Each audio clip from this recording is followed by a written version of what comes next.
এখন বলবো পেয়েছেন সবাই? 2021 সালের এসএসসি পরীক্ষার 9টি সাধারণ শিক্ষা বোর্ডের গ্রুপ ভিত্তিক পরিসংখ্যান। ঢাকায় বিজ্ঞানে 1,34,431, মানবিকে 2,09,57, ব্যবসায় শিক্ষাতে 1,40,712, মোট পরীক্ষার্থী হচ্ছে 4,76,100। রাজশাহী বোর্ডে বিজ্ঞানে 81,224, মানবিকে 1,14,725, ব্যবসায় শিক্ষায় 11,619, মোট 2,07,568। কুমিল্লায় বিজ্ঞানে 54,583, মানবিকে 89,361, ব্যবসা শিক্ষায় 80,930, আর মোট হচ্ছে 2,24,874। যশোরে বিজ্ঞানে 37,601, মানবিকে 1,17,109, ব্যবসায় শিক্ষায় 26,572, মোট 1,81,282। চট্টগ্রামে বিজ্ঞানে 31,057, মানবিকে 65,157, ব্যবসা শিক্ষায় 64,711, মোট 1,60,925। বরিশালে বিজ্ঞানে 25,112, মানবিকে 59,656, ব্যবসা শিক্ষায় 20,222, মোট 1,04,990। সিলেটে বিজ্ঞানে 21,623, মানবিকে 89,933, ব্যবসা শিক্ষায় 9,555, মোট 1,21,111। দিনাজপুরে 79,365, মানবিকে 1,09,706, ব্যবসাতে 4,375, মোট 1,93,446।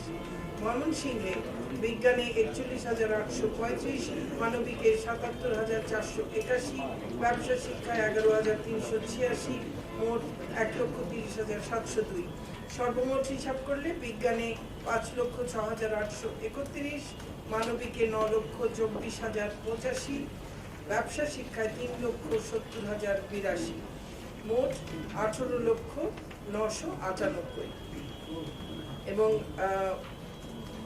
2021 সালে বিজ্ঞান বিভাগের পরীক্ষার্থীর সংখ্যা হলো, আমি এক্ষুনি বলেছি, 5,06,831। 2020 সালে এর সংখ্যা ছিল 5,05,026 জন, একটু বেড়েছে।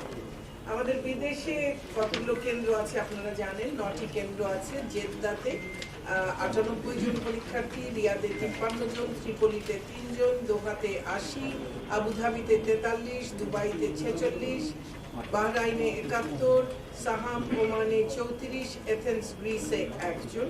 সর্বমোট 429 জন পরীক্ষার্থী 9টি বিদেশি কেন্দ্রে। আমরা পরীক্ষা সুচারুভাবে সম্পন্নের লক্ষ্যে গৃহীত কিছু ব্যবস্থা আপনাদের সামনে তুলে ধরছি। এটি বরাবরের মতোই পরীক্ষা শুরুর কমপক্ষে 30 মিনিট পূর্বে পরীক্ষার্থীদেরকে অবশ্যই পরীক্ষার হলে প্রবেশ করতে হবে। অনিবার্য কারণে কোনো পরীক্ষার্থীকে এরপরে প্রবেশ করতে দিলে তার নাম, রোল নাম্বার, প্রবেশের সময়, বিলম্ব হওয়ার কারণ ইত্যাদি একটি রেজিস্টারে লিপিবদ্ধ করে ওই দিনই সংশ্লিষ্ট শিক্ষা বোর্ডে প্রতিবেদন পাঠাতে হবে। ট্রেজারি থেকে নির্দিষ্ট তারিখের পরীক্ষার প্রশ্নপত্রের সকল সেট কেন্দ্রে নিয়ে যাওয়া হবে। ট্রেজারি থেকে প্রশ্নপত্র কেন্দ্রে পৌঁছে দেওয়ার জন্য নির্ধারিত কর্মকর্তাদের দায়িত্ব দেওয়া হয়েছে। পরীক্ষা শুরুর 25 মিনিট পূর্বে SMS এর মাধ্যমে সংশ্লিষ্টদের নিকট প্রশ্নপত্রের সেট কোড জানিয়ে দেওয়া হবে। কেন্দ্র সচিব ব্যতীত অন্য কেউ মোবাইল ফোন বা ইলেকট্রনিক কোনো ডিভাইস নিয়ে কেন্দ্রে প্রবেশ করতে পারবেন না। সেটি যে কোনো ধরনেরই ইলেকট্রনিক ডিভাইস হোক না কেন, ঘড়ি, ক্যালকুলেটর, কলম, যে কোনো ধরনের, বা আরো এখন অত্যাধুনিক আরো বহু রকমের ডিভাইস আছে, কোনো ধরনের কোনো ইলেকট্রনিক ডিভাইস নিয়ে কেন্দ্রে প্রবেশ করা যাবে না। শুধু কেন্দ্র সচিব মোবাইল ফোন ব্যবহার করতে পারবেন, তবে সেই ফোনটিও একটা একেবারে বেসিক ফিচার ফোন, যাতে ছবি তোলা যায় না এমন ফোন, সেটি শুধুমাত্র একটি ফোন কেন্দ্র সচিবের কাছে থাকবে। এছাড়া অন্য কোনো ফোন বা কোনো ডিজিটাল ডিভাইস বা ইলেকট্রনিক ডিভাইস কেউ সঙ্গে নিয়ে কেন্দ্রে ঢুকতে পারবেন না। পরীক্ষা সংশ্লিষ্ট ব্যক্তিবর্গ ব্যতীত অন্য কেউই কেন্দ্রে প্রবেশ করতে পারবেন না, শুধুমাত্র পরীক্ষা সংশ্লিষ্ট ব্যক্তি। অন্য কেউ কেন্দ্রে প্রবেশ করতে পারবেন না। সকল বিষয় পরীক্ষা না হবার কারণে পরীক্ষার ব্যয় কমে যাওয়ায় পরীক্ষার্থীদের ফর্ম পূরণে আদায়কৃত অর্থের অব্যয়িত অংশ গতবারের মতোই ফেরত দেওয়া হবে। সামাজিক দূরত্ব বজায় রাখার জন্য শিক্ষা প্রতিষ্ঠানে সংশ্লিষ্টদের নির্দেশনা প্রদান করা হয়েছে। সামাজিক দূরত্ব বজায় রাখার জন্য অভিভাবকদের অনুরোধ করছি আমরা। বিশেষভাবে আমি বলবো যে পরীক্ষার্থীদের সঙ্গে অভিভাবকদের যদি না আসা যায় তাহলেই ভালো, যদি আসতেই হয় যেন একজনের বেশি না আসেন এবং তারাও যেন কেন্দ্রের বাইরে ভিড় না করেন। পরীক্ষার্থীকে নামিয়ে দিয়ে বা পৌঁছে দিয়েই তারা যেন দূরে অবস্থান নেন। পরীক্ষা কেন্দ্রের আশপাশে যদি তারা ভিড় করেন সেটি পরীক্ষার্থীদের জন্য যেমন ভালো নয়, আর সেখানে স্বাস্থ্য বিধি মানাও সেখানে সম্ভব হবে না। আমরা আমাদের স্কুলের ক্ষেত্রেও দেখেছি যে স্কুলের ভেতরে শিক্ষার্থীরা শিক্ষকেরা তারা স্বাস্থ্যবিধি মেনেছে, কিন্তু অনেক জায়গায় দেখেছি যে গেটের বাইরে অভিভাবকেরা স্বাস্থ্যবিধি সবসময় তেমনভাবে মানেননি।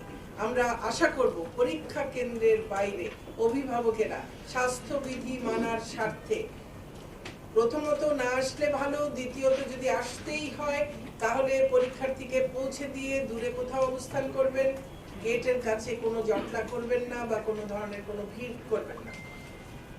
বিশেষভাবে সক্ষম পরীক্ষার্থীদের জন্য গৃহীত বিশেষ ব্যবস্থা সমূহ দৃষ্টি প্রতিবন্ধী, সেরিব্রাল পলসি জনিত প্রতিবন্ধী এবং যাদের হাত নেই এমন প্রতিবন্ধী পরীক্ষার্থী স্ক্রাইব বা শ্রুতি লেখক সঙ্গে নিয়ে পরীক্ষায় অংশগ্রহণ করতে পারবে।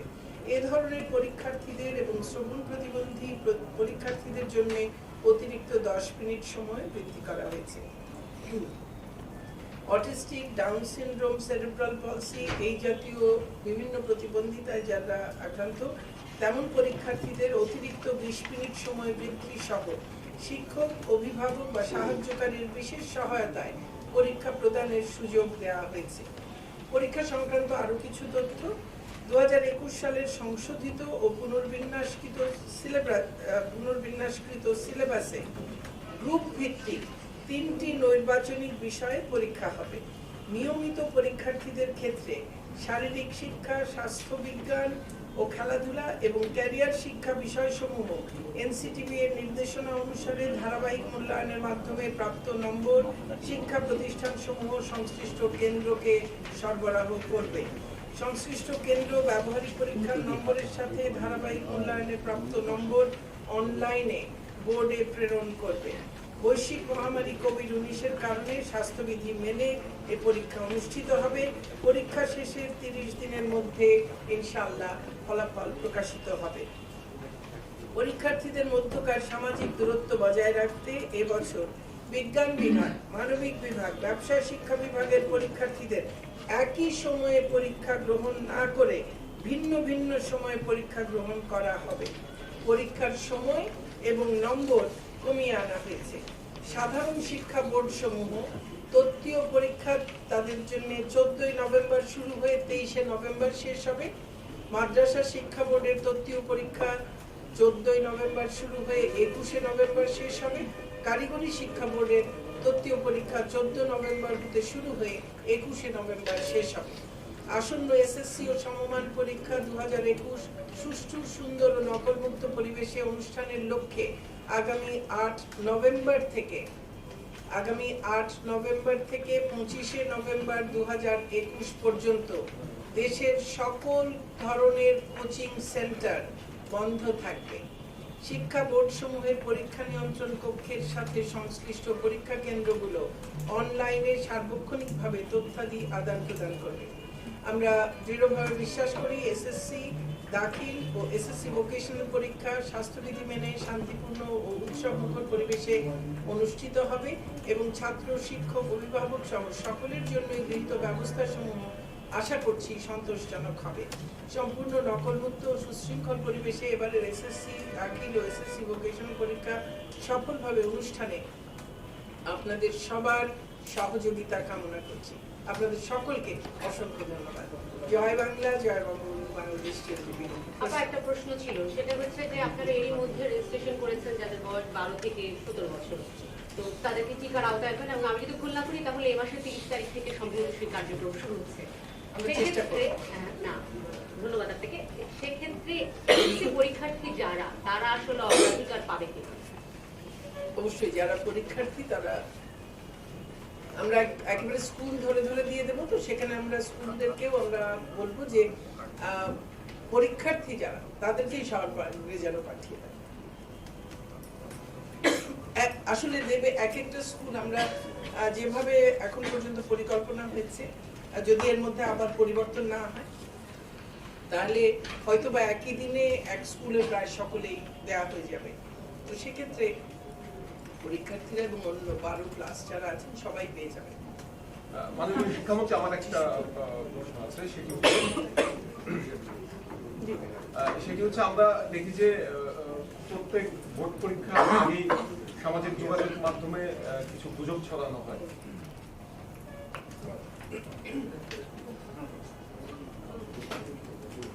সামাজিক যোগাযোগ মাধ্যমে কিছু গুজব ছড়ানো হয়। সম্প্রতি আমি গত পরশুদিনে একটি রিপোর্ট করেছি উপবৃত্তি দিয়ে, সেখানে আপনার নাম যদিও গুজব ছড়ানো হয়েছে। তো এই সামনের পরীক্ষাকে কেন্দ্র করে গুজব ঠেকাতে আসলে আপনাদের কি পদক্ষেপ থাকবে? প্রতিবারই বলা হয় পদক্ষেপ নেওয়া হবে, কিন্তু আমরা দেখি যে পরীক্ষার সময়ও এই সামাজিক যোগাযোগ মাধ্যমে গুজব চলমান থাকে। তো এটির জন্য আসলে আপনারা কি ভাবছেন, কি ব্যবস্থা? কারণ এতে করে পরীক্ষার্থীরা ব্যাপক মাত্রায় বিভ্রান্ত হয়। ধন্যবাদ। আসলে একটু আগেই আপনারা জানেন যে আমাদের এখানে সুষ্ঠুভাবে এই পরীক্ষাগুলো সম্পন্ন করার জন্য এবং আইন শৃঙ্খলার সমস্ত বিষয় নিয়ে আমাদের দেশের এর সঙ্গে সংশ্লিষ্ট সকলের সঙ্গে একটা আলোচনা হয়েছে, একটা সভা হয়েছে, এবং আমরা প্রতিবার যে ব্যবস্থাগুলো নেই এবারও সেই ব্যবস্থাগুলো থাকছে। তার মধ্যেও এবার তো একটা আসলে অস্বাভাবিক একটা পরিস্থিতির মধ্যে হচ্ছে, এবং পরীক্ষার যে পদ্ধতি সেটাও ভিন্ন, কম পরীক্ষা হচ্ছে, কম সময়ের পরীক্ষা হচ্ছে। তো তারপরে আমাদের এই যেন গুজবটা যেন বন্ধ করা যায়। সব গুজব বন্ধ করা যাবে কিনা জানি না, তবে পরীক্ষায় যে গুজবটা ক্ষতিকর হয় সেটা হচ্ছে প্রশ্ন ফাঁসের গুজব। তো সেটি আশা করছি আমরা গত কয়েক বছর আমরা যেভাবে গুজব যখন হয়েছে তখন এটা যে গুজব সেটিও মানুষ জানতে পেরেছে এবং তাতে কেউ আর মনোযোগ দেয়নি, সেটাকে উপেক্ষা করেছে। সেরকম ব্যবস্থা এবারও আমরা করবো ইনশাআল্লাহ। এবং যারাই এই ধরনের কোনো গুজবের সঙ্গে জড়িত থাকে কিংবা প্রশ্ন ফাঁসের চেষ্টার সঙ্গে যদি কেউ জড়িত থাকে তাদেরকে ধরার ব্যাপারে আমাদের সমস্ত গোয়েন্দা সংস্থাগুলো তীক্ষ্ণ নজরদারি এখন থেকেই শুরু করেছে, এবং কেউ যদি কোনোভাবে জড়িত আছেন ধরা যায় তাহলে তাদের বিরুদ্ধে কঠিন ব্যবস্থা গ্রহণ করা হবে। আপনারা জানেন যে আমাদের দেশে তো এই মাদক ব্যবসা, জঙ্গিবাদ, এদের বিরুদ্ধে কঠিন ব্যবস্থা, কঠোর ব্যবস্থা নেওয়া হয়। আমরা মনে করি যে পরীক্ষায় প্রশ্নপত্র ফাঁস কিংবা গুজব সৃষ্টি করে সমাজে একটা বিভ্রান্তি সৃষ্টি করা, এবং আমাদের যারা ভবিষ্যৎ এসএসসি পরীক্ষার্থী, এইচএসসি পরীক্ষার্থী, তাদের জীবন নিয়ে এই খেলার যে চেষ্টা, এই অপচেষ্টা যারা করবে তাদের বিরুদ্ধে একই রকম কঠোর ব্যবস্থা গ্রহণ করা সেটা দরকার। কাজে আমরা কঠোর ব্যবস্থা গ্রহণ করব, আর তীক্ষ্ণ নজরদারি আছে। কাজে কেউই বোধহয় খুব অপচেষ্টা করে পার পাবেন না।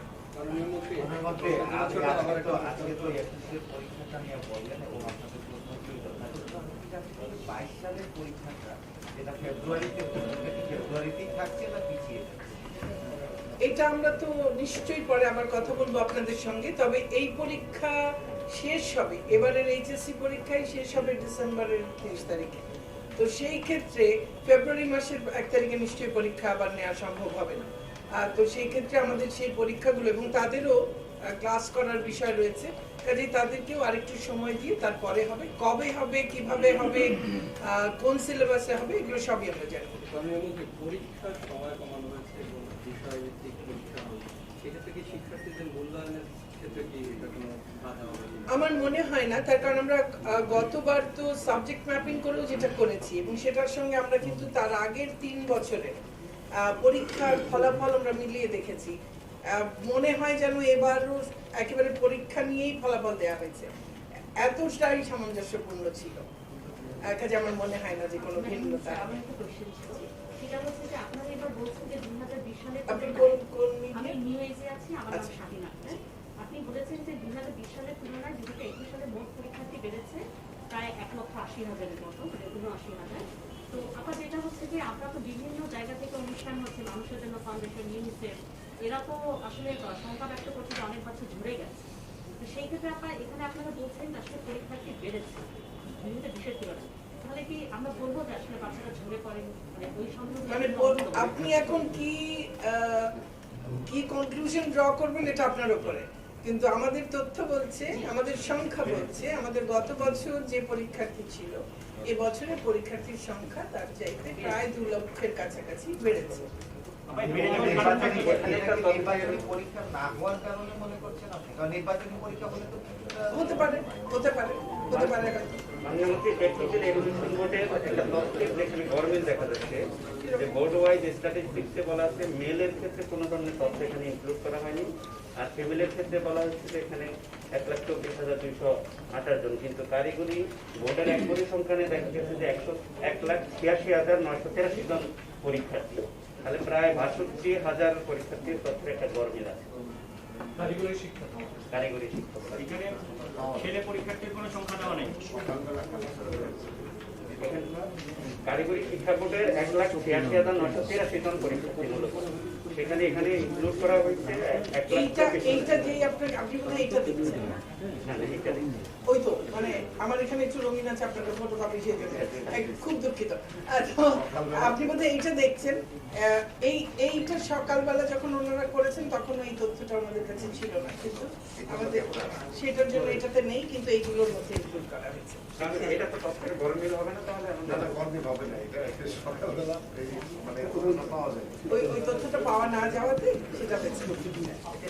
আমার একটা বিষয় জানার ছিল, সেটা হচ্ছে যে আমরা চাই না যে পরীক্ষার মধ্যে কোনো শিক্ষার্থী কোভিড আক্রান্ত হোক, আর তারপরেও যদি কেউ হয়ে যায় তাদের ক্ষেত্রে আসলে কি করা হবে, যেহেতু কোভিড আক্রান্ত দেখুন, প্রথমত তো কেউ যদি আক্রান্ত হন তার হয়তো উনি পরীক্ষা দিতে আসতেই পারবেন না।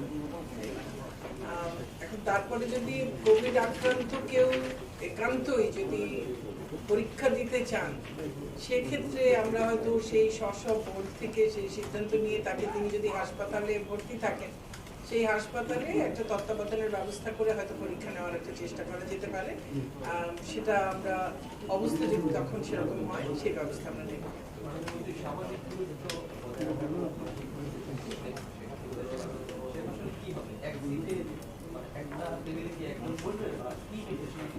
আমাদের যে মিনিমাম 3 ফুট দূরত্ব রাখার যে বিষয়টা আমরা মানি, সেটি বজায় রেখে, এবং সেই কারণে দেখেন অন্য সময় যে একে তো নৈর্বাচনিক বিষয় খালি হচ্ছে, সেখান দিয়ে ছাত্রছাত্রীর সংখ্যা অনেক কমে যাচ্ছে, পরীক্ষার্থীর সংখ্যা। তারপরে আবার বিজ্ঞান, মানবিক, ব্যবসা শিক্ষা, এই পরীক্ষার্থীরা আগে সবাই একই দিনে ভিন্ন ভিন্ন প্রশ্নে সব পরীক্ষা দিত একসঙ্গে, সেটাকেও আলাদা করে ফেলা হয়েছে। কাজে যেদিন বিজ্ঞানের পরীক্ষা হচ্ছে সেদিন শুধুমাত্র বিজ্ঞানের শিক্ষার্থীরা ওই নৈর্বাচনিক বিষয়ের পরীক্ষাটি দিচ্ছে, কাজে পরীক্ষার্থী সংখ্যা অনেক কম হয়ে যাচ্ছে। সেখানে স্বাস্থ্যবিধি মেনে পুরোটা ব্যবস্থা করা। মাননীয় মন্ত্রী, আমি প্রথম আলোর কাছ থেকে মুশতাক আহমেদ আমার নাম। আমি একটু ঠিক অন্য প্রসঙ্গে বলছি, যত এই মানে সেক্টরটা মাধ্যমিকেরই তো পরীক্ষা না ঠিক পরীক্ষা না, কিন্তু পরীক্ষার কাছাকাছি না একেবারেই, যে আপনার সবসময় দুর্নীতির বিরুদ্ধে কথা বলে থাকেন। তো এই সম্প্রতি আমরা দেখলাম যে টিআইবি একটি প্রতিবেদন প্রকাশ করে দেখেছি যে মাধ্যমিক শিক্ষায় বড় রকমের দুর্নীতি হয়, এবং তারা সেখানে কত টাকা কিভাবে বিতরণ হয়, দিতে হয়, সেই চিত্র তারা তুলে দিচ্ছে। তো আপনাদেরকে নীরব দেখলাম, তার মানে কি এটা কি আপনার আরেকটা ম্যাডাম, আরেকটা হলো দেখা যাচ্ছে যে একটি শিক্ষা বোর্ডের একজন ঊর্ধ্বতন কর্তৃপক্ষের বিরুদ্ধে সরকারের এই সংস্থা মামলা করেছে, সেখানে তারাও হয়তো এই বিষয়ে আপনি কি বলবেন? যেখানে কারো বিরুদ্ধে কোনো মামলা হয়েছে বা কিছু হয়েছে, তার ব্যাপারে আমাদের একেবারেই সরকারের যে নিয়ম কানুন আছে সেই নিয়ম কানুন অনুযায়ী পরবর্তী ব্যবস্থা গ্রহণ করা হবে, সেটা হচ্ছে একটা। 2 নম্বর হলো টিআইবির বিষয়, যেটা বলা হয়েছে। টিআইবির বিষয়টা নিয়ে আমাদের তার পরপরই শুধু টিআইবির বিষয় নিয়ে আমার মনে হয় না যে আলাদা একটা প্রেস কনফারেন্স করার মতো কোনো বিষয় ছিল। কিন্তু আমরা হয়তো পরে আরেকটি অন্যান্য বিষয় নিয়ে একটি প্রেস কনফারেন্স করার কথা ছিল, কিন্তু ওই সময় আমাদের মাননীয় মুখ্যমন্ত্রী মহোদয় অসুস্থ ছিলেন, আমিও অসুস্থ ছিলাম, সেই সময়টা আমরা প্রেস ব্রিফিং করতে পারিনি। কিন্তু আমরা পুরো রিপোর্টটা দেখেছি এবং পুরো রিপোর্টটার মধ্যেও অনেক অসঙ্গতি আছে। আর তারপরে তারা শিক্ষক নিয়োগের যে কথাটি বলেছে, আপনারা নিজেরাই জানেন যে এখন আমাদের শিক্ষক নিয়োগ সরকারিটা তো হয় পিএসসির মাধ্যমে, আর বেসরকারি এনটিআরসি এর মাধ্যমে হয়। শুধুমাত্র প্রধান শিক্ষকের বিষয়টি কিংবা আর দু একটা, তাও আবার এখন গ্রন্থকারিকদের বিষয়টাও এখন আবার এনটিআরসি এর মাধ্যমেই হবে। কাজে ওনারা যে কথাগুলো বলেছেন সেটা এখন আর আসলে প্রযোজ্য নয়। আর ম্যানেজিং কমিটির বিষয় নিয়েও অনেক কথা বলেছে। তো ওনাদের যে অবজারভেশনগুলো সেগুলোতে যা যা বলেছেন এই বিষয়গুলো নিয়ে বহু আগেই ব্যবস্থা নেওয়া হয়ে গেছে, অনেক আগে। তারপরে ওনাদের এই রিপোর্টের সেই কারণে আর খুব ভ্যালু আমি ওইভাবে দেখি না। কিন্তু অবশ্যই কেউ দুর্নীতির বিষয় খতিয়ে দেখলে আমাদের জন্য ভালো, যে আমাদের জন্য স্বচ্ছতা সেটা নিশ্চিত করা অনেক বেশি সহজ হয়। একটা যে কেউ দেখছে ভালো কথা, কিন্তু দেখার চোখটা ঠিক থাকতে হবে, সেটা নিরপেক্ষভাবে হতে হবে এবং সেটা অবজেক্টিভলি হতে হবে এবং সেটা এখন বর্তমান যে অবস্থা আছে সেটাকে রিফ্লেক্ট যেন করে। মানে কোথায় আগে কখন কি ছিল সেটা অনুযায়ী সেটার মনে করে লিখে রেখে দিল, অথচ সেই ব্যবস্থাটাই এখন নেই, তাহলে তো এটা খুব যুক্তিযুক্ত হলো না। একজনই বারবার করবেন না। চেয়ারম্যানের বিরুদ্ধে অভিযোগ থেকে 4 মাস আগে আপনারই মন্ত্রণালয়ের কয়েকজন অফিসার এই বিষয়ে তদন্ত করে, সেই তদন্ত রিপোর্টটাও প্রকাশ হয়নি এবং আপনার মন্ত্রণালয়ের কোনো ব্যবস্থাও নেই। এই অবস্থায় এখন এসে দুদক বিষয়টা ধরে। আবার আপনিও বলেছেন যে এটা একটা চলমান প্রক্রিয়ার যে কোনো জায়গায় আমরা কিন্তু ব্যবস্থা নিতে পারি না। একটা যখন প্রক্রিয়া শুরু হয় তার একটা গতি আছে এবং সেই প্রক্রিয়াটা সম্পূর্ণ না করে তো আমি ব্যবস্থাটা নিতে পারছি না। প্রক্রিয়াটা সম্পূর্ণ হবে তখন আমি ব্যবস্থা নেব। এটা হচ্ছে আমাদের ইন্টারনাল যেটা।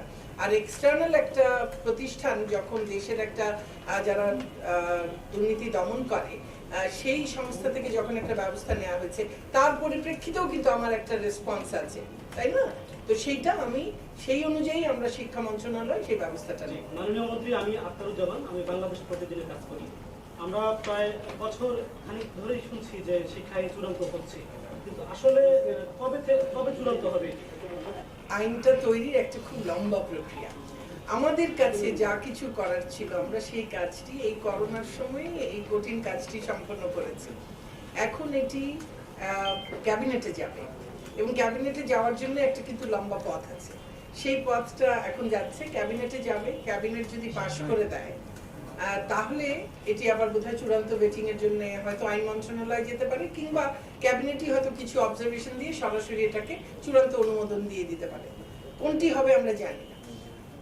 যখনই ক্যাবিনেটের চূড়ান্ত অনুমোদন হবে তারপরে এটি সংসদে যাবে, সংসদে উপস্থাপিত হলে কমিটিতে যাবে, কমিটি পাশ করে দিলে আবার সংসদে এসে তারপরে সেটি ভোটে যাবে। তারপরে সেটি পাশ হবে কি না হবে সেটি সংসদের এখতিয়ারের বিষয়। আমাদের যেটুকু করার ছিল আমাদের সেই কাজটি আমরা চূড়ান্ত করে এখন ক্যাবিনেটে পাঠিয়ে দিয়েছি। কাজে এই আমাদের কাজটুকু আমরা শেষ করেছি, এটুকু বলছি। এরপরে আইন প্রণয়নের যে প্রক্রিয়া, সেই প্রক্রিয়াতে তো আসলে আমাদের এটি হাতে নয়, এটি আইন প্রণয়নের প্রক্রিয়ার অংশ। সেই প্রক্রিয়ার অংশ হিসেবেই এই বাকি কাজটুকু হবে। অন্য বিষয়ে এটা হচ্ছে যে আপনি যেহেতু দুর্নীতির বিরুদ্ধে সবসময় কথা বলে এসেছেন, আমি একটা নিউজ করেছিলাম একজন প্রিন্সিপাল 2 কলেজে একসাথে প্রিন্সিপাল দিয়ে, টাঙ্গাইলে একটা, ঢাকাতে একটা। এই নিউজ করবার পরে মাওসি থেকে তদন্ত হয়েছে, যিনি স্যার এখানে আছেন, ও ঢাকা শিক্ষা বোর্ডের চেয়ারম্যান সাহেব আছেন। ওনার তদন্তে প্রমাণিত হয়েছে তিনি 2 জায়গায় প্রিন্সিপাল, বেতন 2 জায়গা থেকে নিচ্ছেন। আমাদের বিষয় হচ্ছে এখন পর্যন্ত এই জায়গাগুলো কাজ হচ্ছে না কেন? তদন্ত যখন হয়েছে, তদন্ত রিপোর্ট হয়েছে, সেটা অনুযায়ী ব্যবস্থা নেওয়া হবে। উনি আছেন হয়তো 1.5 বছর থেকে, কিন্তু আমাদের তদন্তটা হয়েছে, তদন্ত প্রতিবেদন হয়েছে এবং সেগুলোরও ব্যবস্থা নেওয়া হয়েছে। এর আগেও অনেকগুলো ব্যবস্থা নেওয়া হয়েছে, এখনো যেগুলো হচ্ছে সেগুলোর ব্যবস্থা নেওয়া হবে। আমি পুরো হোসেন জাগনিতে কাজ করি। গত 3 বছর থেকে এমপিও শিক্ষা প্রতিষ্ঠানে শিক্ষক নিয়োগ বন্ধ রয়েছে। তো সম্প্রতি গত 6 মাস আগে 56,000 আমি আসলে বুঝতে পারিনি। গত 3 বছর ধরে এমপিওভুক্ত শিক্ষা প্রতিষ্ঠানে শিক্ষক নিয়োগ বন্ধ রয়েছে। মানে এটা বুঝলাম না। 56,000 শিক্ষক নিয়োগের প্রক্রিয়া গত 6 মাস আগে শুরু হলো, সেখানে 38,000 নিয়োগ। মানে এমপিও ভুক্ত শিক্ষা প্রতিষ্ঠানের শিক্ষক নিয়োগ বন্ধ আছে না, এনটিআরসি এর মাধ্যমে শিক্ষক নিয়োগ বন্ধ রয়েছে। বন্ধ তো হয়নি, কয়েকদিন আগেই তো আমরা নিয়োগ দিলাম। বিশেষ করে 56,000 শূন্যপদ নির্ধারণ করলো, সেখানে 38,000 চূড়ান্ত করা হয়েছে মামলাগত বা আদালতের কারণে। তো সেখানে 38,000 শিক্ষক নিয়োগও 6 মাস ধরে নানা রকম পরীক্ষা নিরীক্ষা বা হচ্ছে পুলিশ ভেরিফিকেশন ইয়েতে কারণে আটকে আছে। তো এটা আসলে কতদিন শেষ হবে? তো আমি যেটা খোঁজ নিয়েছি যে এখনো শিক্ষক নিয়োগের পুলিশ ভেরিফিকেশনের কাগজ জেলা পর্যায়ে যায়নি। আসলে আরো কত বছর লাগতে পারে এই 38,000? না, একেবারেই অনেক বছর লাগবে না, কিন্তু যে প্রক্রিয়াটি আছে প্রক্রিয়াটি তো আমাদের সম্পন্ন করতে হবে। এবং আমরা এই শিক্ষক নিয়োগের বিষয়টি, আমাদের শিক্ষকের প্রয়োজন রয়েছে, শিক্ষক নিয়োগের বিষয়টি এনটিআরসি এর মাধ্যমে পরীক্ষা নিয়ে সব ব্যবস্থা করা হয়েছে। এখন তাদের পুলিশ ভেরিফিকেশন হলেই আমরা নিয়োগটা দিতে পারবো। এবং আমরা আমাদের কাছ থেকে পাঠিয়েও দিয়েছি। কতদিন লাগতে পারে? এইটা তো পুলিশ ভেরিফিকেশনের কথা, আমি কি করে তারিখ দেবো ভাই, এটা তো আমার ওপরে না। যে কোনো বিষয়ে যেখানে একাধিক বিভাগ বা মন্ত্রণালয় কিংবা একাধিক কর্তৃপক্ষ জড়িত থাকেন, সেখানে একটি কর্তৃপক্ষ তো তার সবটার দায়িত্ব নিতে পারেন না, তাই না? জি, মূল্যায়নের ক্ষেত্রে সৃজনশীল এবং এমসিকিউ এবং প্র্যাকটিক্যাল আলাদা পাস করা বাধ্যতামূলক আছে। এক্ষেত্রে আমাদের যে যেমন 50 মার্কের নাম্বার পরীক্ষা হবে, আবার তাকে এটাকে 100 কনভার্ট করে রেজাল্ট দেওয়া হবে। এই মেন ওয়ার্ডে একটু ফোকাস করা যায় কিনা, তাহলে শিক্ষার্থীরা সেই অনুযায়ী প্রস্তুতিও নিতে পারে, সুবিধা হবে। মানে এটা কিভাবে দেওয়া হবে? নিশ্চয়ই নিশ্চয়ই, এটা বলেই দেওয়া হয়েছে, আবার বলে দেওয়া হবে। এটা ওনাদেরকে যতক্ষণ ওনারা হাতে না পাবেন ততক্ষণ তো দেওয়া হয়।